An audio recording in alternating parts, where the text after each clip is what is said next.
Today we're going to talk about Mi 11 Lite 5G, which is probably one of the most powerful phones out there for a budget below $300 range.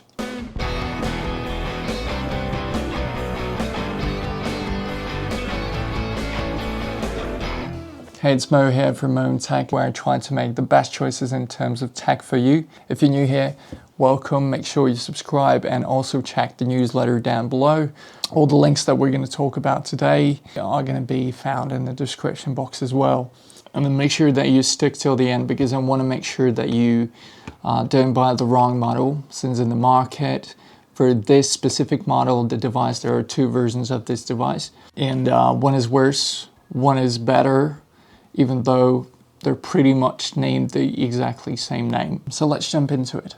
Right now I'm going to look at the phone in terms of 2022 standards for other phones, and can it really fit the case here. Mi 11 Lite 5G is a very slick phone with a great color choice. In the package you pretty much get everything.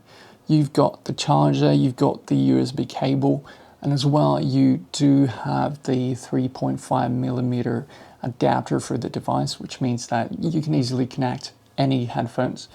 Obviously, we don't have headphone jack, but it's nowhere to be found anymore anyway. Inside of this thin body, it's featuring quite enough the power, both in the camera-wise and then the processor-wise. It's one of the models out of the more models within the Xiaomi 11 series. Now, if I'm not wrong, this is the most cheapest option, but at the same time, it's really one of the most lightest options out there, and actually really, even though it's the cheapest, it really packs out big features inside of it. Talking about price, both in US and Europe, the device goes about $300, which is a fair mid-price for the phone. So the phone comes in two versions. First version is with 6 GB of RAM and 129 GB of memory, and the second one comes with 8 and 256. It features Wi-Fi 6, AMOLED screen, 20:9 ratio. It features HDR10+, and it does have 90 Hz refresh rate. The brightness, the max brightness is 800 nits. It also features the cornering Gorilla Glass 6, has the NFC, and has, well, all the connections pretty much up to the 5G.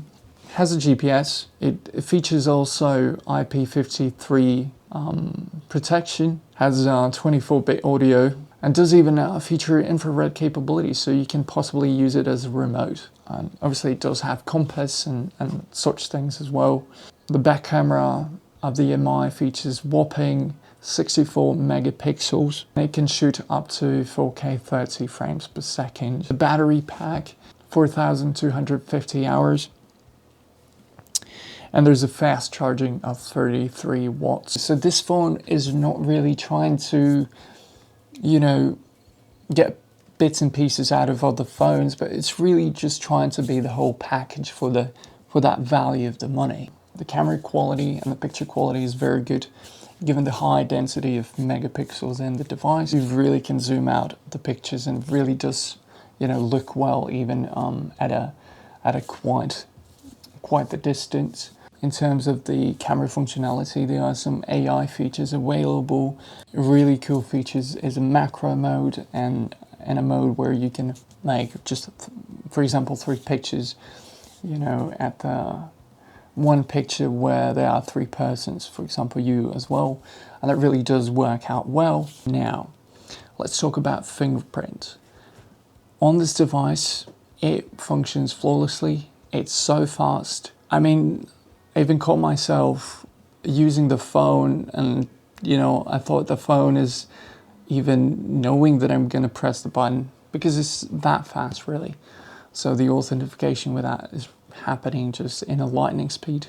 Talking about microphone quality, is very good for this kind of phone. It's very close to iPhones, and if not even better. The touch feel on the device is perfect.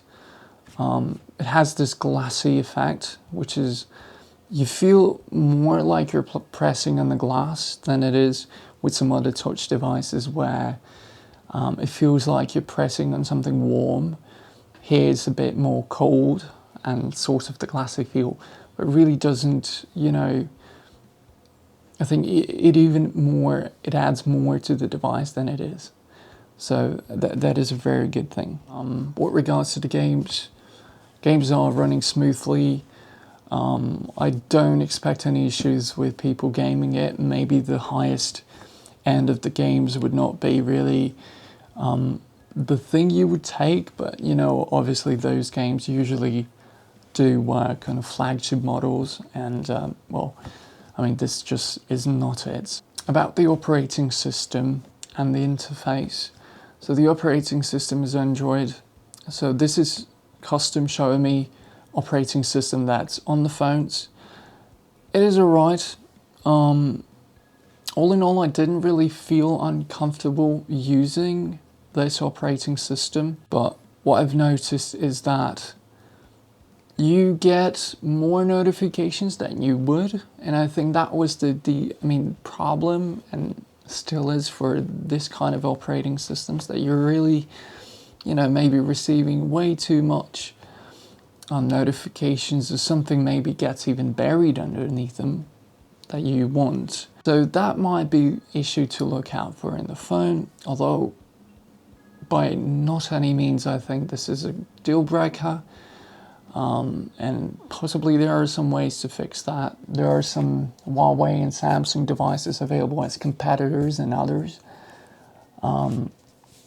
They're good phones, but in my opinion, I don't really consider them as a best choice. Maybe one of the ideas I might make it. I know it's really out of price range, but maybe some people might think about acquiring used iPhone SE and potentially getting almost the same feature set, if not even more, because you get I think wireless charging, which this device doesn't really have wireless charging. But I think almost none of the devices on $300 range really do have it. So never mind about SE. It's not really the price range we're talking about here, but I'm just laying out the possibilities out there, because at least myself, I got iPhone SE for $300. It was used. Okay, it was pretty much new from the box, but maybe I was just lucky. But this is my experience that I had with an iPhone. And another thing to know, now that you've listened to all of it, is that this phone, in the market, you can find two versions. One is this version that's mentioned in the title of the video, and the second could be with attaching an NE at the end, which basically means that, as far as I understood, so due to global effects of COVID pandemic and everything, so now there's a chip shortage all across the world, and it's just basically very hard for manufacturers to get chipsets on hand, and therefore they're coming with the versions that are featuring more or less powerful processors, and that's the case. So it might be that at some point the base model of this device, which is not any version, might not be available in the shops anymore.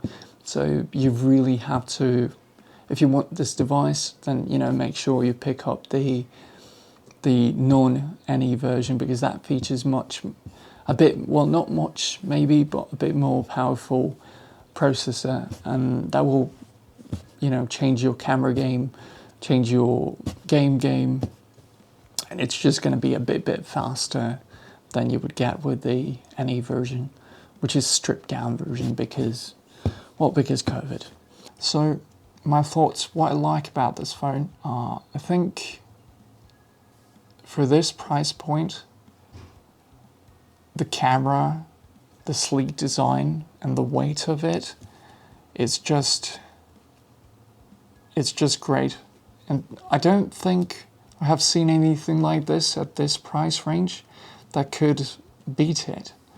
And, you know, this phone is all around a great device. So if I would have to think about something bad to say about it now, I would maybe only say that, you know, it does have MIUI with all its drawbacks and maybe some notifications here and there.